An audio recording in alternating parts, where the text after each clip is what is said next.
Cada vez desde más sectores de la sanidad española se reivindica la necesidad de avanzar hacia un modelo de gestión profesionalizada basada tanto en el valor de la propia organización como en la transformación digital, entre otros aspectos.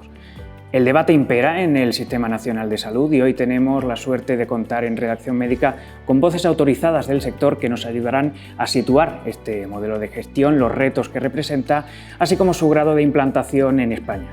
Se trata en concreto de Jon Guajardo, vicepresidente de SEDISA, Inés Gallego, subdirectora de Osakidetza, Francisco Dolz, gerente del Hospital Universitario Dr. Peset, y Pedro Carrascal, director general de la Plataforma de Organizaciones de Pacientes. Con todos ellos vamos a tener la oportunidad de ahondar en la implantación de esta nueva filosofía de gestión basada en el valor y también en cómo se percibe por parte de los pacientes, que son la verdadera razón de ser del sistema. También veremos ejemplos prácticos de esta implantación en modelos como el de Osakidetza o el modelo del país vecino, Portugal, que recientemente ha impulsado un staff técnico sanitario alejado del ámbito político. Sin más dilación, vamos a conocer la posición de nuestros expertos.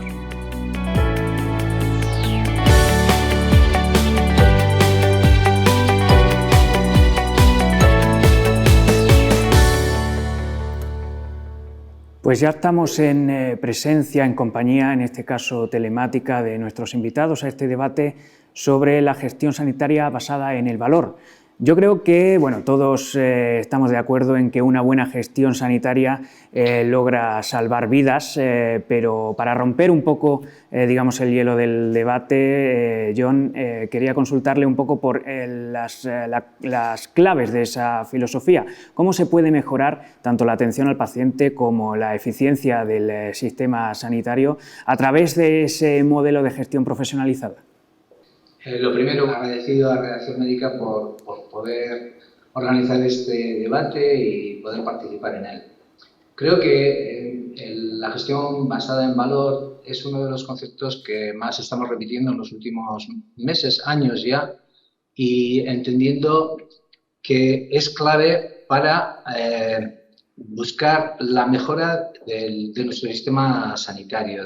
Es clave para la transformación que entendemos necesita nuestro sistema sanitario. ¿Cuál es el elemento fundamental? Pues yo creo que para la mayor parte de los gestores el elemento fundamental de gestionar los recursos que tenemos basados en valor es precisamente buscar eso que aportamos a nuestros pacientes, a nuestra sociedad, a nuestros ciudadanos y ciudadanas, a nuestro sistema sanitario, buscar ese valor que estamos aportando. Para ello, estamos trabajando en buscar esos resultados, en disponer de esos datos necesarios que nos digan si eso que estamos haciendo es lo adecuado, si es lo efectivo, si es coste efectivo, y para eso pues está la gestión basada en valor.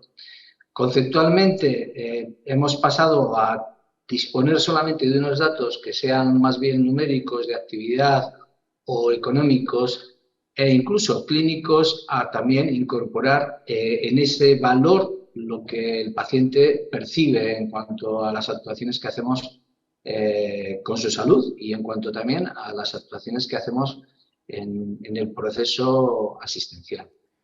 Bueno, precisamente desde SEDISA se lanzó ese observatorio basado en el valor. ¿Podría indicarnos alguna pincelada, algunas conclusiones que se hayan extraído del mismo? Pues a ver, yo creo que el observatorio conceptualmente que intenta precisamente aglutinar las experiencias que estamos obteniendo en las distintas organizaciones sanitarias, en los distintos procesos asistenciales, también en la forma de actuar y que sean ejemplarizantes, pues es un elemento que todavía creo que nos falta por desarrollar de una forma más avanzada. Se han generado las pautas, se están generando en los distintos ámbitos actuaciones y actividades específicas relacionadas pues, con la definición de los indicadores, la utilización de los sistemas de información, también la compra pública e innovadora, son ámbitos en donde estamos recogiendo desde este observatorio las experiencias y las claves fundamentales precisamente para avanzar en este tema. Aunque creo que de esta manera estamos mejorando la cultura, estamos mejorando las experiencias, pero creo que nos falta un gran paso que va más allá de lo que las distintas organizaciones a nivel puntual o más o menos avanzado podemos hacer, y de lo que se trata es que realmente esto esté calando en los proyectos, diríamos, más estratégicos de las comunidades autónomas y de los servicios de salud.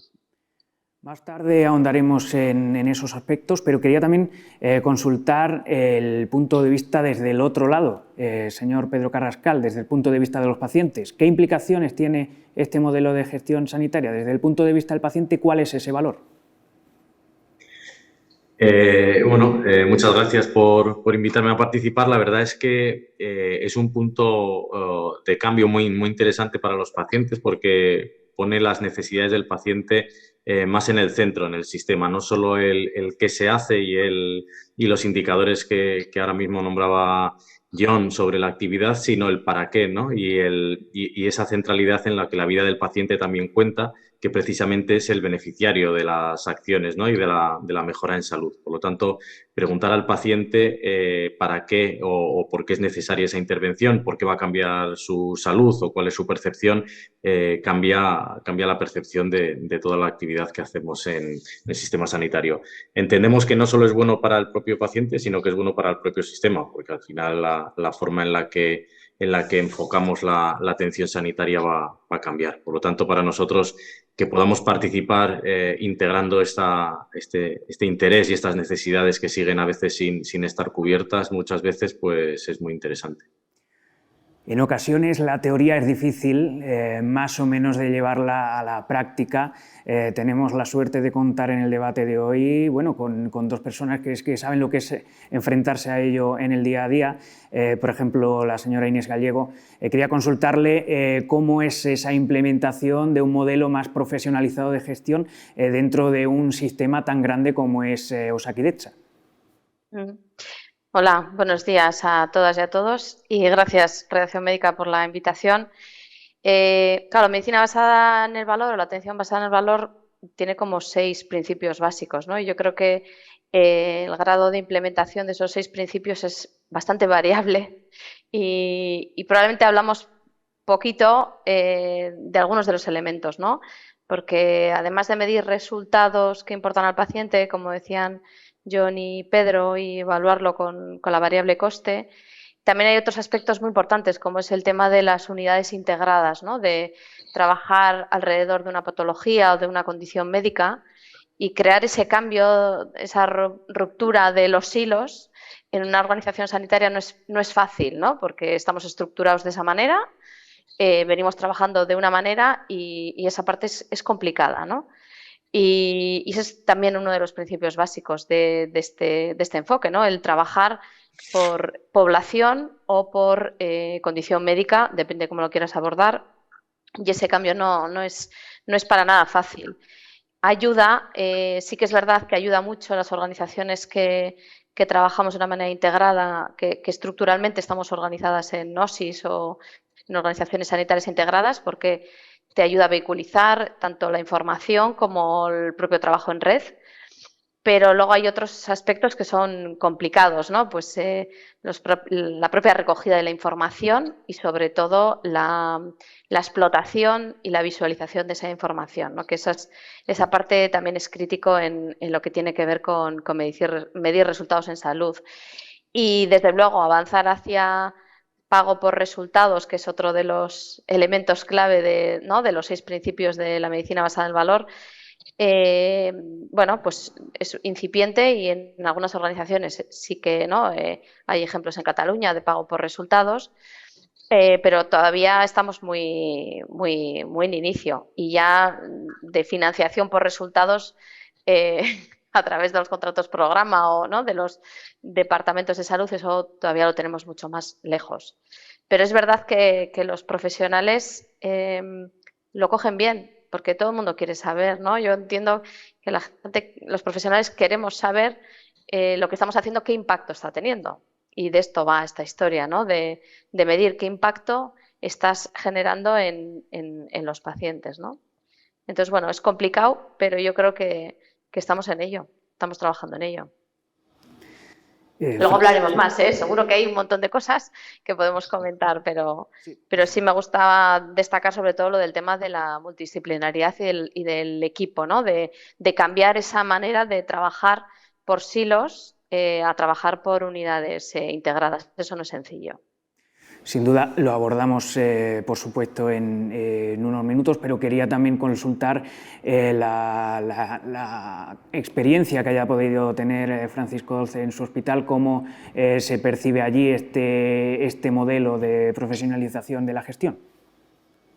Bueno, el modelo de profesionalización es un modelo, como yo también componente de SEDISA defiendo bastante, es un modelo que hay que tener adelante y es un modelo que tiene que estar volcado a también no solo a profesionalización, sino a arrastrar una serie de logros. Y yo desde el punto de la profesionalización me gustaría marcar un motivo que viene desde el Estatuto Directivo Público que ya apareció hace unos cuantos años, y con ello hay que hacer remarcar que una especie de decálogo que deberíamos de valorar para que aquel todo directivo tuviera en cuenta o cuando fuera a ser nombrado, como es adecuación de los perfiles, con una apertura de la mentalidad del directivo al mercado, con una mayor planificación y sobre todo ahora en el tema del COVID que nos ha hecho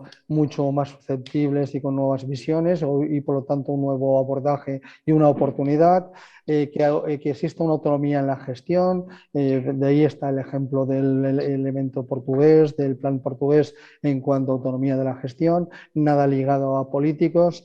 Una evaluación de resultados, que es lo que estamos hablando ahora actualmente, por supuesto, hay que medirnos según resultados, no según la cantidad de que trabajamos. Tenemos que saber qué es lo que estamos haciendo bien y qué es lo que estamos haciendo mal, poder hacer un benchmarking para poder compararnos entre nosotros, para poder entre nosotros ayudarnos, incluso copiar si hace falta para aquellas buenas prácticas que existan, que otros hacen mejor que nosotros. En cuanto al gerente no tiene que ser cesado, sino tenía que ser despedido, y despedido según los resultados negociados previamente.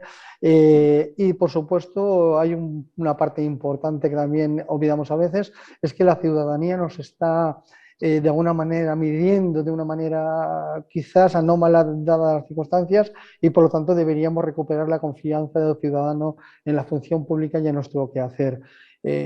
Defender la colaboración público-privada siempre que sea posible y que sea una complementariedad de lo que hacemos y además enriquecedora, y desde luego plantearnos la innovación y el desarrollo empresarial dentro de nuestra actividad del quehacer diario. Es decir, de alguna manera tenemos que también incorporar a nuestras medidas, a nuestras maneras de trabajar, aquello que ya sabemos que en las empresas de otro índole ya tienen éxito y que a nosotros nos vendría muy bien. Por lo tanto, sí que pienso que todo esto es necesario y tendríamos que ponerlo en marcha. Recojo un poco el testigo de todo lo que me han comentado y para abrir un nuevo apartado en el debate lanzo una pregunta un poco al aire y que la recoja quien quiera. Mirando un poco más hacia el futuro, el gestor sanitario del futuro, ¿por dónde debe avanzar esa profesionalización? Bueno, pues yo creo que Paco, como también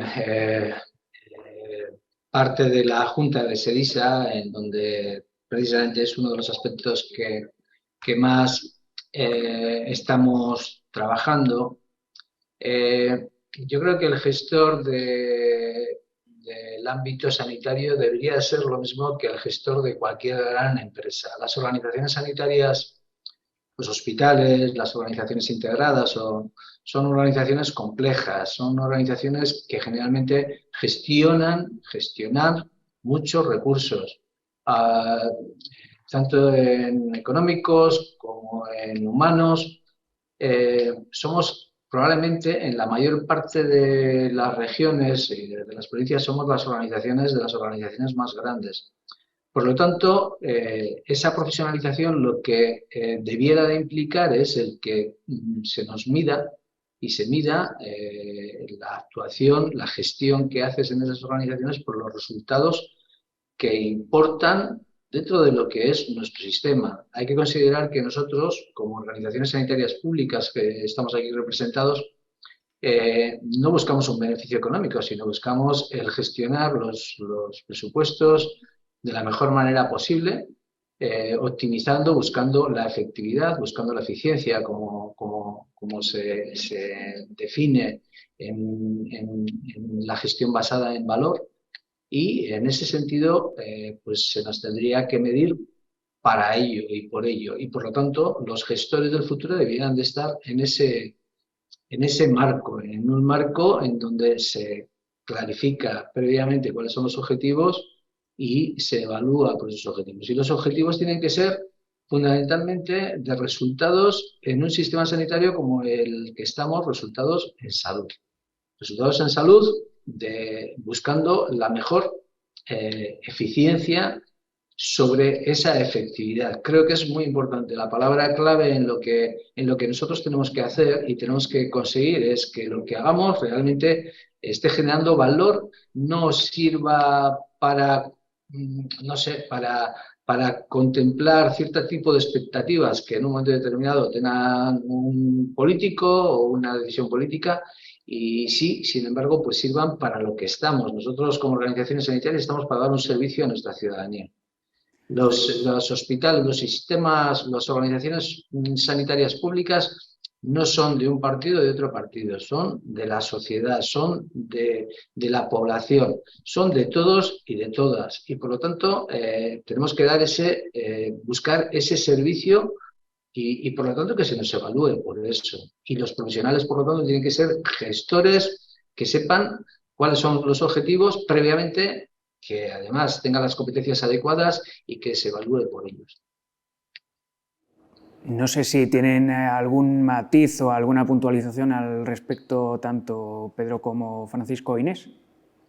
Bueno, yo si quieres añadiría, suscribiendo lo que ha dicho John, añadiría algo más. El directivo profesionalizado tiene que convertirse en líder sí o sí, porque la única manera de llevarlo adelante es ser líder, y si líder significa dejar hacer. Yo, por lo tanto, tengo un decálogo que utilizo bastante, y es que el gerente o el directivo viene a servir, tiene que hacer, tiene que facilitar y estimular la innovación, desarrollar el concepto de mano de obra, cerebro de obra, desarrollando esto mucho más, porque estamos en un medio de mucho talento y mucha formación, y por lo tanto el cerebro de obra se tiene que desarrollar con todo lo que ello implica. Impulsar la industria 4.0, es decir, toda aquella que nos lleva a la inteligencia artificial y toda la tecnología de la telemática.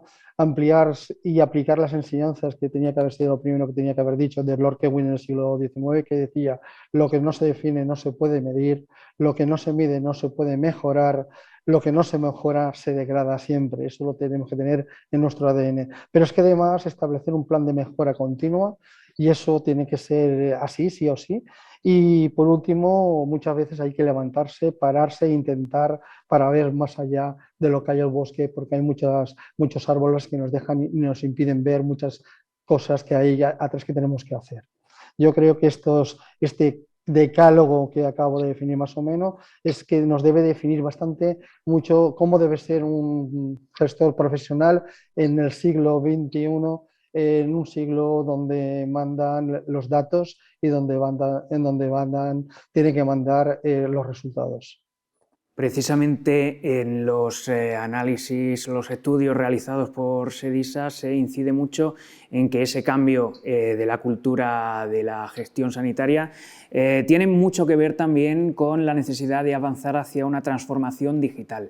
A mí me interesa mucho consultar tanto la visión, digamos, más de los pacientes como de los propios gestores de centros o servicios de salud. ¿De qué manera encaja esta transformación digital o qué queda por hacer en el camino hacia una total implantación de este modelo? A mí me gustaría contestar esta pregunta uniéndola con la anterior, que tienen una relación evidente. me uno totalmente a la necesidad de orientar a mejorar la gestión y orientar a los resultados que efectivamente tienen que ser resultados en salud. Y igual que las empresas se orientan a los clientes, entiendo que la orientación hacia el paciente y la participación de este, igual que ocurre en la empresa ordinaria y en el mercado, para poder ver qué es lo que realmente le aporta valor, es algo fundamental que va a hacer que el sistema sanitario pues, mejore y sea mucho más eficiente. En ese sentido, la participación del paciente en las diversas estructuras y formas de gestionar que tienen las organizaciones sanitarias puede ser fundamental. El año pasado, en 2021, la plataforma de pacientes junto con SEDISA hizo un consenso sobre cómo podía mejorar la participación o cuáles serían los puntos a tratar en esta participación, y es un documento muy interesante que nos gustaría desarrollar durante el próximo año, 2023, generando una metodología, igual que lo hicimos con comunidades autónomas y organismos sanitarios a nivel macro, lo queríamos hacer a nivel meso, y nos parece que esta orientación al paciente puede hacer que esta profesionalización sea muy importante. En relación con toda la parte de tecnología, también hablábamos antes de cómo medir ese valor y evidentemente los datos y la participación y la percepción de la vida del paciente, de las necesidades no cubiertas y muchas veces de las necesidades que necesitan ser resueltas a través de la medición de los datos, insisto, puede dar una información muy valiosa para la transformación del sistema. Toda la parte digital como una alternativa, perdón, como un complemento para el trabajo que ya se está haciendo, pensamos que puede ser muy importante. No sé si quería añadir algo aquí, Inés, o... Sí, me gustaría añadir un poco también respecto a la segunda pregunta, ¿no? Un poco el perfil del gestor y también responde a la tercera, a la de digitalización, ¿no? Además de todo lo que habéis comentado, efectivamente a mí me parece que hay la figura de los directores, creo que tienen que ser empáticos, con esa capacidad de aglutinar, empáticos con respecto a los pacientes y a las pacientes y también a los profesionales y sobre todo eh, gestores del cambio, anticipadores de problemas, anticipadores de qué tecnología o qué metodologías habilitadoras puedes utilizar para resolver esos retos internos y retos externos, ¿no?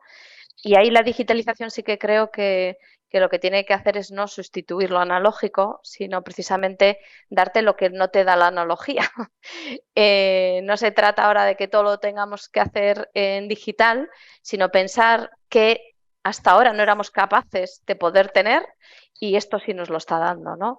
Que está claro que yo creo que viene a complementar lo que tenemos, pero sobre todo nos da un instrumento que antes no sé, nos deja bucear en un ámbito de conocimiento que antes no podíamos llegar, ¿no? Y yo creo que esa es la gran innovación. Líderes y profesionales y gerentes que trabajen en esa línea, que tengan esa visión, es lo que necesita el sistema, ¿no? Y yo creo que ese es un poco el papel de la digitalización y el papel de los líderes que vayan a estar detrás de estas organizaciones. Me quedo con usted, Inés, Sí. porque... Ah, sí, perdón. Bueno, Sí, yo era por complementar un poquito lo que estaba comentando Inés y en relación también al ámbito de la transformación o la digitalización o la transformación digital, que en ese sentido creo que es una buena herramienta para precisamente la innovación, el avance, la transformación, pero es una herramienta. Probablemente es necesario tener esa visión, como decía Inés, clara, esos conceptos claros, esos objetivos claros, esa planificación estratégica probablemente de hacia dónde vamos y cómo lo vamos a hacer. Y luego la herramienta, la digitalización, los sistemas de información, todo lo que implique esa transformación digital, que por supuesto tiene un recorrido inmenso, sería una ayuda importante para poder conseguir ese objetivo que es el importante, que es la transformación probablemente de nuestro modelo y de nuestro sistema. Yo, si me dejáis opinar también, yo en cuanto a la digitalización que estáis hablando, y que yo llamaría salud digital, o que también es conocida como salud 2.0, y que es la implicación que tiene la digitalización con respecto a la transformación referente a los pacientes, tenemos una oportunidad importante porque tenemos nuevas oportunidades de colaboración masiva que nos facilita la web 2.0, por ejemplo, que nos comunica con los pacientes, los nativos digitales, y cada vez hay más nativo digital que nos facilita el que podemos utilizarla, las redes sociales inclusive se podrían explotar, que tienen una difusión importante entre todos nuestros ciudadanos. Incluso yo hablaría de lo que se llama wikinomía, que no es más que hacer explotación de la conexión y colaboración entre los propios ciudadanos, a pesar de que estamos en un medio que es poco flexible, un medio poco proclive al cambio, y a veces no sabemos sacarle lo mejor a nuestros propios sanitarios. Y hablando de la salud digital y aplicando todo esto que he dicho, yo creo que es muy importante hablarlo porque aporta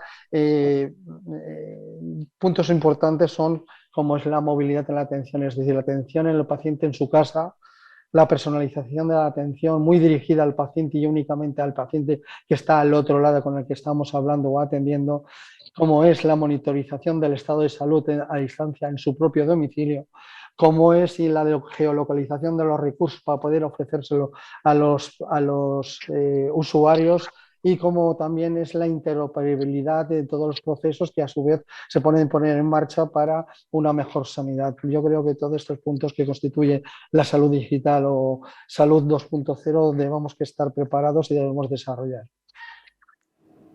Como comentaba, si de algo se ha hablado en los últimos años ha sido precisamente de gestión sanitaria. Hablo de todo lo que ha arrastrado consigo la pandemia del COVID-19, aprovechando que les tengo aquí a ustedes para ilustrarnos un poco también en todo lo que ha conllevado esa pandemia. Bueno, quería detenerme en un caso concreto porque quién mejor que nos lo pueda decir que Inés en el caso de Osakidetza. ¿Qué experiencia ha habido de la gestión durante la pandemia? Bueno, seguramente John podría contar mucho más como gerente. Yo puedo contar un poco lo que yo creo que ha reforzado o lo que, ¿no? El aprendizaje que haya habido, ¿no? Entiendo, y me voy a la primera intervención que he hecho, ¿no? El tema de la multidisciplinaridad, yo creo que sí que ha hecho, ¿no? Se vio evidente y ha hecho que se refuerce el trabajo en red y la multidisciplinaridad. Desde luego, en el caso de Osakidetza también el trabajo en red, ¿no?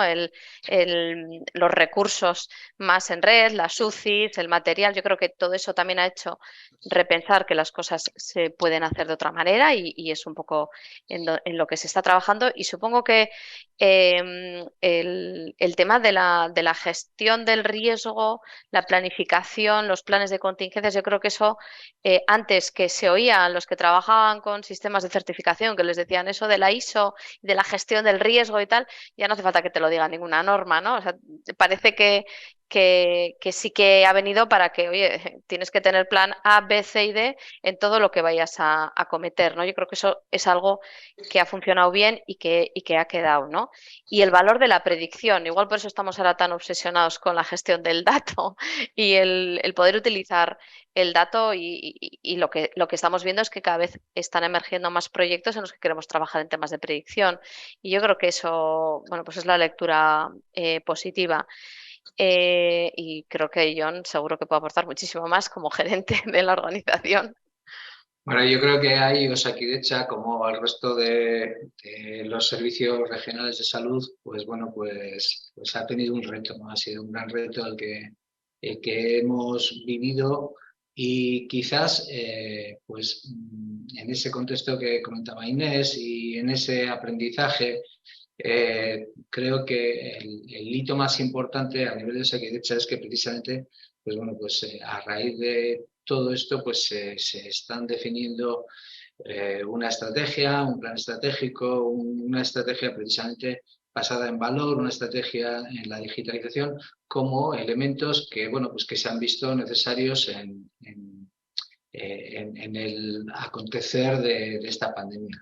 Yo creo que ahí a todas las organizaciones de todo el Estado, no solo de Osakidetza, nos ha pasado lo mismo, ¿no? Hemos tenido un nivel de autogestión, de tener que liderar en una situación que no era conocida, que era totalmente o muy nueva y sí que ha servido varias cosas, ¿no? Y en ese sentido creo que Osakidetza también es de alabar porque había una planificación, una cultura, diríamos, de planificación estratégica, de ponerte, diríamos, en situación de cómo actuar, incluido pues, los planes de contingencia, ¿no? El plan de contingencia que se hizo a nivel general y los planes de contingencia que hicimos en cada organización, que luego no han servido suficientemente, pero sí había una cierta cultura, ¿no? De trabajo en esa forma. Y por lo tanto creo que ha sido una ventaja para poderlo abordar. Y para mí siempre, que lo pienso, que lo comentamos entre nosotros, creo que ha habido un aspecto fundamental que lo tenemos que aplicar siempre, y es que había un objetivo común compartido por todos los niveles. Es decir, aquí todo el mundo estábamos de acuerdo, los planificadores, los gestores, los profesionales, los pacientes. Teníamos que abordar un objetivo común que era un objetivo que era imprescindible el abordarlo, y eso a veces es lo que produce precisamente la capacidad de actuar en unión, de actuar de una manera multidisciplinar a todos los niveles, porque tienes un reto común, y eso es lo que tenemos que intentar. También a mí me gustaría que fuera precisamente en nuestro sistema de salud, ¿no? Que todos tuviéramos un reto preferentemente común y no que sea a veces un arma política arrojadiza entre unos y otros para ver si saco más o fastidio más, o que a veces me da esa sensación. Pero bueno, quizás el aprendizaje más importante, que además Osakidetza creo que lo ha trasladado a esa planificación estratégica precisamente en este nuevo año, y bueno, pues a ver si somos capaces de llevarlo luego a la práctica, porque una cosa también es verdad, a veces planificar, definir, teorizar, etcétera, es muy interesante y necesario, porque además creo que está dentro de nuestra función, pero luego hay que llevarlo a la práctica con acciones y con realmente pues poner eso en el funcionamiento diario de nuestras organizaciones. Francisco, ¿qué nos puede contar desde su experiencia? Bueno, yo quiero decir que aquí la experiencia ha sido dramática en el sentido de que la premura de lo que estaba ocurriendo, pero que ha sido una experiencia que nos ha demostrado que cuando queremos ser flexibles, somos flexibles. Hemos encontrado un sistema sanitario tensado, sí, pero flexible y adaptable. Y hemos visto que cuando hace falta colaboración, la hay. Ha habido colaboración por parte de los pacientes y por parte de los propios trabajadores de la sanidad. Y eso ha hecho que funcionara de verdad, que funcionara de verdad. Hay agoreros que nos han dicho que si lo hemos hecho mal, pero mira, precisamente la OMS ha felicitado a este país por el éxito del abordaje de la pandemia y de la vacunación, de las dos cosas. ¿Qué noticias hay en la prensa al respecto? Y de la propia OMS que así lo hice. Por lo tanto, yo pienso que ha sido un acierto, entre comillas, en la que cómo se ha trabajado, nos ha demostrado que somos capaces de hacer las cosas de forma diferente cuando nos interesa, y lo más importante, nos da la oportunidad de crear nuevas expectativas, nuevas maneras de actuar, de haber aprendido y por lo tanto actuar en un futuro un poquito mejor si cabe. Y desde luego aprovechar esta crisis como el hub que ha significado, el acelerador que ha significado para poner en marcha medidas que estamos dudando antes de ponerlas o no ponerlas, que ahora, al fin y al cabo, en un contexto de guerra, si se me permite decirlo, nos ha demostrado que son eficaces y que sabemos llevarlas a cabo y que por lo tanto van a quedarse dentro del quehacer diario. Pedro, le hago la misma pregunta y se la extiendo, porque también se ha hablado durante los años de pandemia de una cierta invisibilización de los pacientes. ¿Esto es así? Sí, no, sin duda la pandemia ha tensionado el sistema hasta colapsarlo, y esto es así. Podemos aprender muchas cuestiones. Yo me quedaría con la de flexibilidad, la de colaboración, pero me iría más allá. Creo que se pueden hacer cosas más allá del propio sistema sanitario, que quizás es el momento y hemos aprendido a colaborar también con agentes externos, con las entidades, por ejemplo, de pacientes. Ha habido ejemplos también relacionados con farmacia muy interesantes. Probablemente en situaciones similares, en situaciones de colapso, tenemos que tener planes alternativos en el que pueda fluir esta atención, juntando también con la parte social y con, ¿no?, con las administraciones que están también prestando servicios sociales. Me parece que esta colaboración es fundamental, la parte de que el paciente también tome conciencia de la gestión de su enfermedad en temas relacionados con prevención o conocimiento de salud pública, puede hacer que en momentos de colapso pues la situación se gestione de otra forma. Por lo tanto, estoy de acuerdo que necesitamos flexibilizar, necesitamos pensar cómo hacer de forma diferente, pero no solo en cada uno de los puntos, ¿no? Dentro del sistema sanitario o dentro de lo social, sino cómo poder hacer bypasses o cómo poder gestionarlo de forma diferente y mucho más general. Y efectivamente, para nosotros, el hecho de que se haya colapsado el sistema ha invisibilizado muchas de las necesidades, como no podía ser de otra forma, pero esto ha impactado en la salud de las personas con enfermedades crónicas, en esta sociedad pues con tanta cronicidad, con pluripatología cada vez más envejecida, y ahora la situación pues bueno que ha generado es de más sufrimiento en muchas personas. Así que ojalá cuanto antes se empiece a normalizar y a desatascar todo lo que estamos viviendo en estos momentos. Vamos a entrar en la fase final del debate abordando una cuestión muy interesante, que es la que puso sobre la mesa recientemente el gobierno portugués, que impulsó un staff técnico que estaba alejado completamente del ámbito político. Ya habían hecho anteriormente alusión algunos de ustedes a este equipo. ¿Qué implicaciones podría tener un modelo así dentro del Sistema Nacional de Salud? Podemos empezar, por ejemplo, con... Paco, tú has hecho mención. Bueno, si queréis hablo yo. Está claro que ya vamos luchando por la participación de los pacientes, pero también de los profesionales. Y estamos hablando también de que haya una profesionalización sin injerencias, como ha dicho antes John, de los políticos, de una manera orientados de verdad hacia una mejor salud. Por lo tanto, el sistema portugués es un sistema que para mí me parece acertado y que de alguna manera diríamos orientado, porque está montado pensando desde el punto de vista del propio profesional y del propio paciente. Ahí fueron los internistas los que decidieron lo que hacía falta, más internistas, como dicen ellos, menos hospitalocentrismo, más atención primaria y por lo tanto más gente que pueda abordar de una manera más holística a la población, no fragmentada cuando a veces se utilizan las especialidades. Y todo ello llevado a cabo y encabezado a través de un directivo, gerente designado, de manera profesional, nada que ver con la política, sin tener que rendirle cuentas políticas a nadie, sino rendir cuentas de los resultados que tiene. Por lo tanto, es algo muy a tener en cuenta, muy a ver qué pasa, muy a vigilar, muy a copiar, ¿vale? Porque está dentro de la línea de lo que estamos hablando toda esta tarde, mañana tarde, aquí. Por lo tanto, yo pienso que tenemos un ejemplo aquí al ladito nuestro para copiar, ver y orientarnos.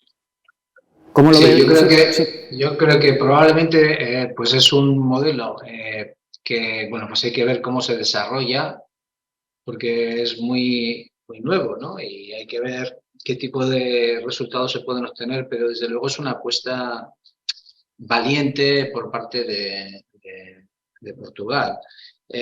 A ver, yo sí que creo que la política y los políticos tienen que estar ahí, porque al final son un poco los representantes de la sociedad, ¿no?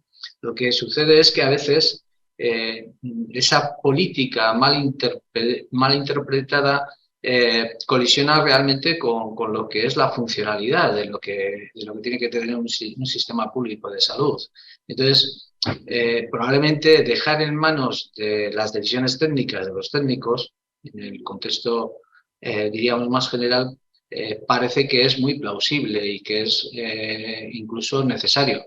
Pero lógicamente, pues bueno, pues los políticos no se pueden desanexionar diríamos, del modelo, porque al final tienen que estar ahí y al final, pues los presupuestos, la recaudación, la distribución de esa recaudación tiene que estar definida de una manera política. Pero sí que creo que, bueno, pues que es una propuesta que, bueno, pues que desde luego desde SEDISA y desde la gestión la vamos a seguir de cerca a ver cómo evoluciona e intentaremos, si es así, hacer benchmarking, ¿no? Copiar todo lo que podamos.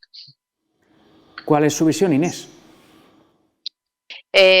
Hombre, comparto un poco lo que comenta John y Francisco, ¿no? Ver un poco qué resultados da para poder valorar, ¿no?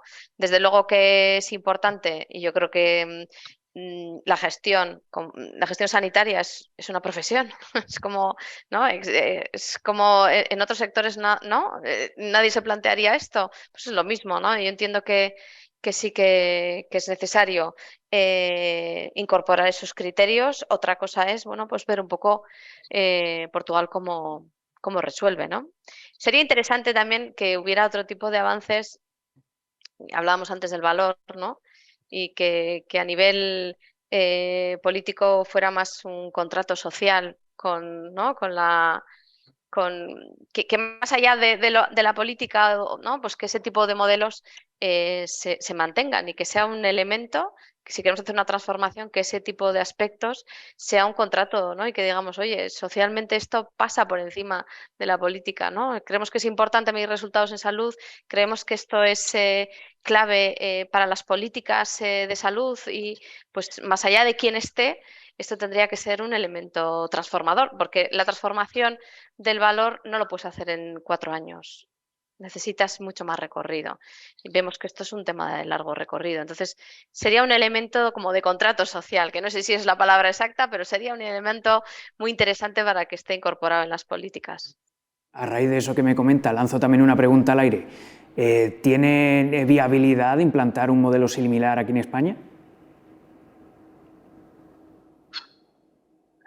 A ver, empiezo yo. Yo creo que aquí tendríamos que cambiar, aparte de ser una decisión, para que realmente esto pudiera ir para adelante, tendríamos que cambiar las leyes. El modelo que tenemos de función pública, el modelo que tenemos incluso la propia ley de sanidad, no sé si permitiría gestionarlo en ese modelo. No sé Portugal cómo lo está haciendo, si todo esto está implicando también un cambio en normativa, un cambio de legislación, pero probablemente sería imprescindible. Y yo creo que antes de eso, lo que pedimos y lo que consideramos, creo que todos los actores que estamos en esta mesa y los que no están, incluido, por supuesto, Pedro como representante de los pacientes, sería interesante un consenso nacional, porque es que si no,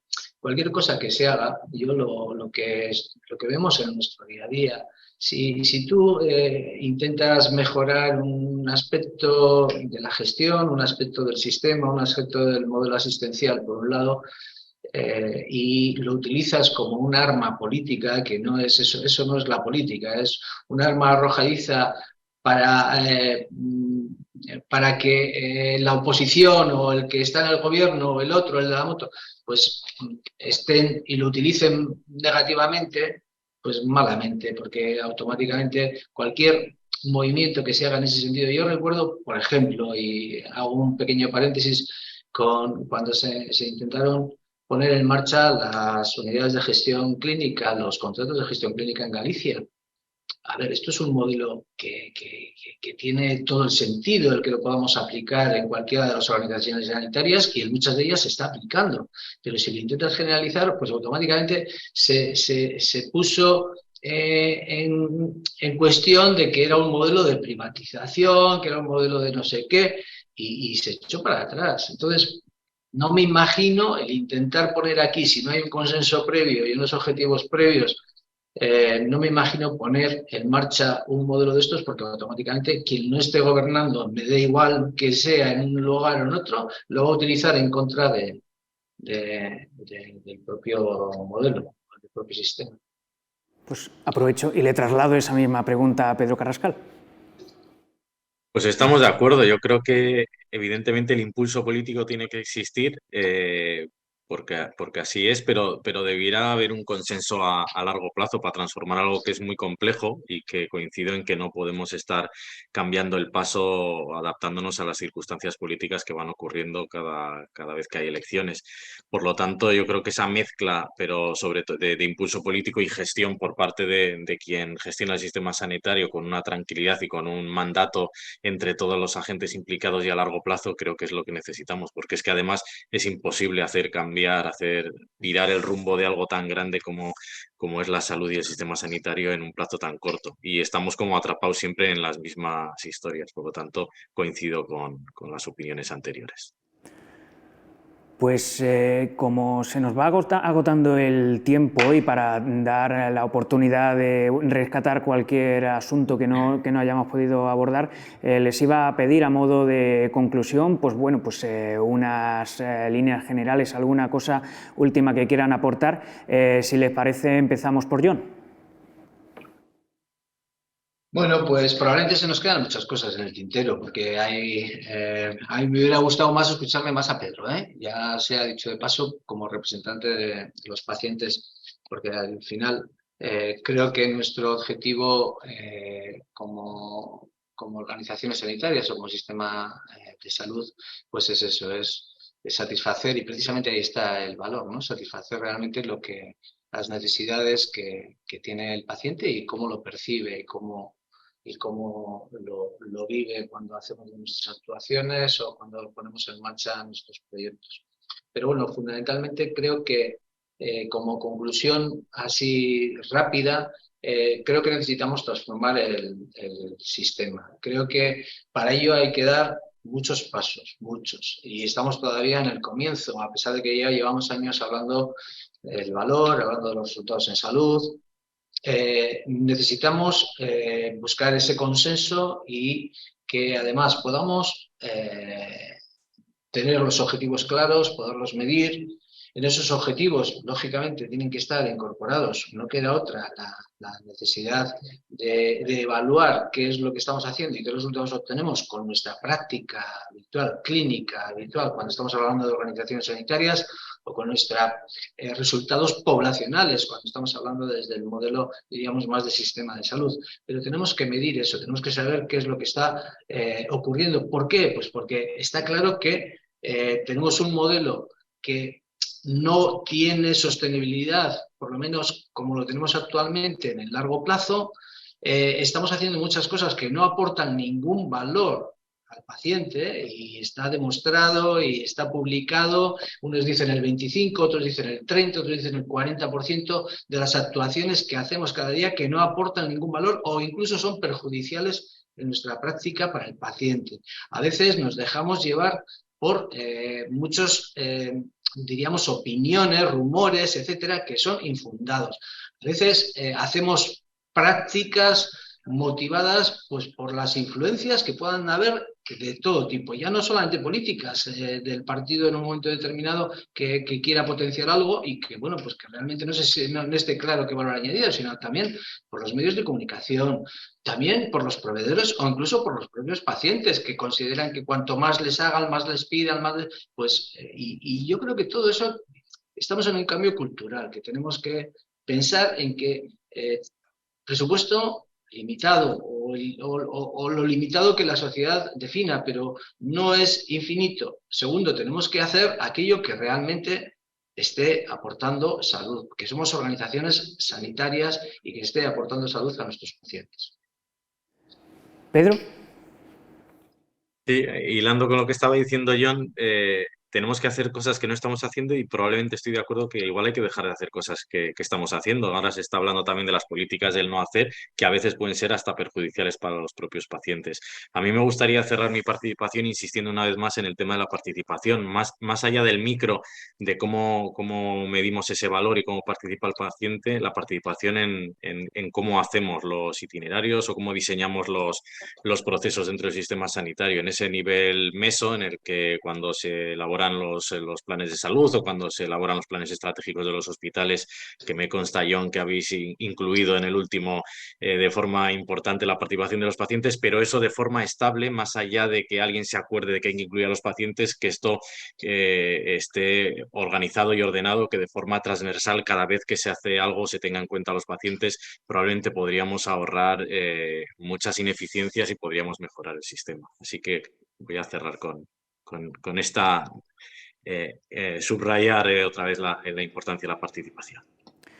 Inés, ya sé que es muy difícil condensar en unas pocas frases todo, pero bueno, si me pudiera hacer también algún tipo de conclusión.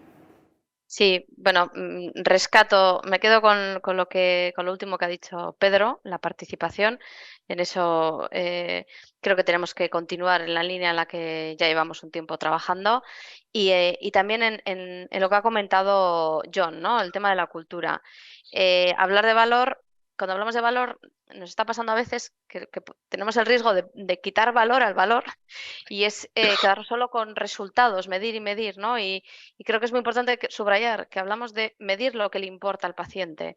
O sea, sí tenemos que evaluar la parte clínica, pero sí tenemos que incorporar lo que el paciente o la paciente le importa, ¿no? Que son esferas que hasta ahora no se han trabajado de una manera tan sistematizada. Son esferas que se han trabajado en la consulta, pero a un nivel muy abierto. Yo creo que eso es muy importante, que entre dentro de la ecuación de verdad, junto con el coste, ¿no?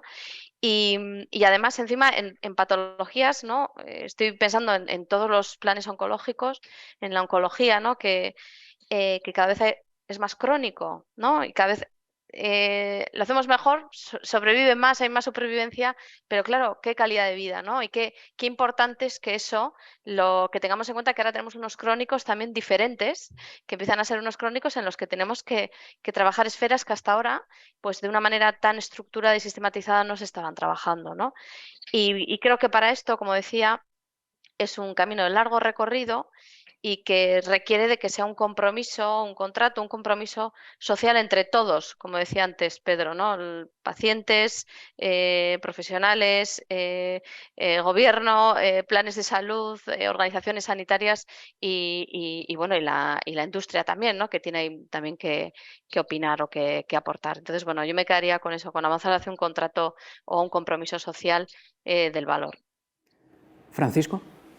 Pues tenemos todos claro que hay una necesidad imperiosa de transformar el sistema sanitario, y siempre decimos que para transformarlo hace falta innovación, que esta será la que nos va a llevar a poder transformarlo, pero pocas veces hablamos de la innovación innovación directiva, y yo sí que me gustaría dejarlo aquí claro, que la innovación directiva tendría que estar reorientada no a la enfermedad sino a la salud, tendría que estar basada en el resultado de salud, por lo tanto incorporar al proceso también a la decisión al paciente, pero también y al profesional, tanto uno como otro, que el enfoque de la operación tiene que ser hacia la estrategia de la organización, es decir, de una inteligencia puntual pasar a una inteligencia colectiva, que constantemente tendríamos que estar haciendo lanzamiento de nuevas líneas estratégicas y a ser posible innovadoras, que debemos utilizar la tecnología como una nueva palanca de acción y que nos debemos apoyar en ellas para poder desarrollarnos, innovar